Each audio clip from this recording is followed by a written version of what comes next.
Thank you, Mr. Chair, and thank you, Minister, for being here. We have a once-in-a-century opportunity, but we have a narrow window to make this happen because we get it wrong. What it means is that we're going to leave workers and communities behind.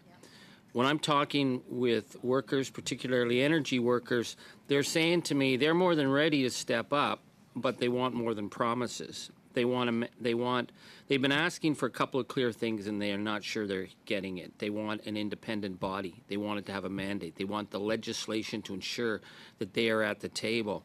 So in the fall budget, the government talked about a sustainable jobs secretariat. Is that where workers are going to be at the table? So as you know, Mr. Angus, we released the action plan for sustainable jobs a couple of months ago. Part of that was a commitment to bring forward legislation, which we are continuing to develop, but will be introduced before the end of the year.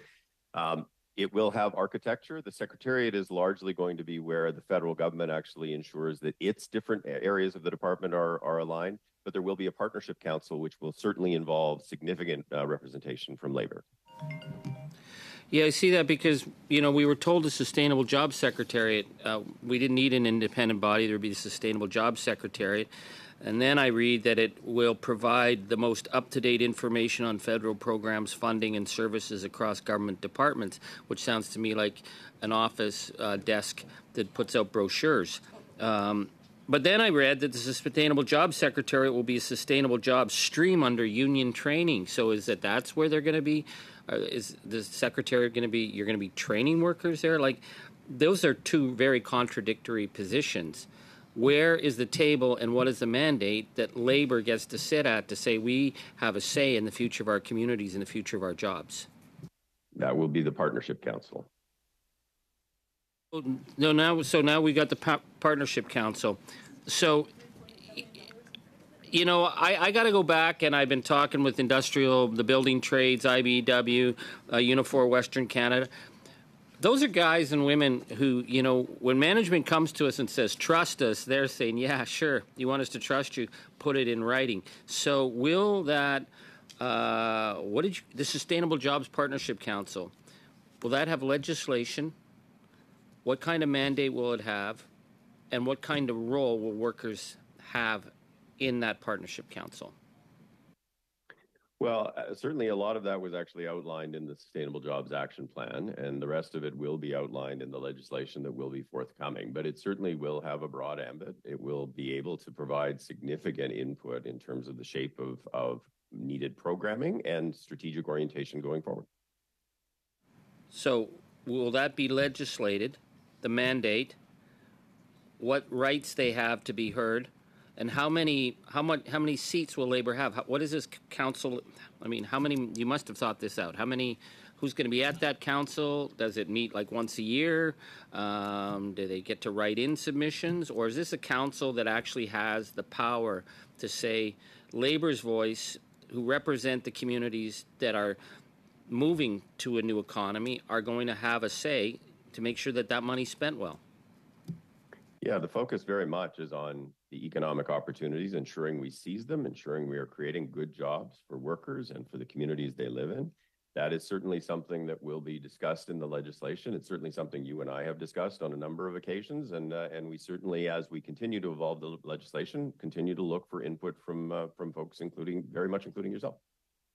I appreciate that. I mean, what I'm hearing from Labor is they want to see it in writing. They want to see it in the legislation. If it's not in the legislation, it's going to be very hard for me and much harder for you to go and reassure them. Which brings me to the other there's so many moving parts here, which is the regional roundtables.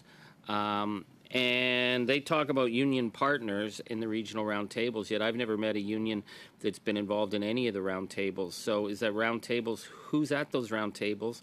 Does Labor get to sit at the table, or do they have to sit in another room and get called on once in a while? So the regional tables are set up a little bit differently in different provinces and territories. It's not just a federal initiative. It is a federal provincial initiative. And there are different issues and different ways of structuring things in different provinces. But I would say the two provinces that are the most advanced are British Columbia and Newfoundland and Labrador. In fact, we will be making an announcement with respect to where we're at with the British Columbia process very soon. That is a tripartite process. It involves Indigenous peoples, it involves the provincial and federal government, but it also provides space and engagement with labor and with industry. And there have been early engagements with both of those, and there will be much more going forward. Hearing is getting called, to a round table on the side isn't the same as being at the table.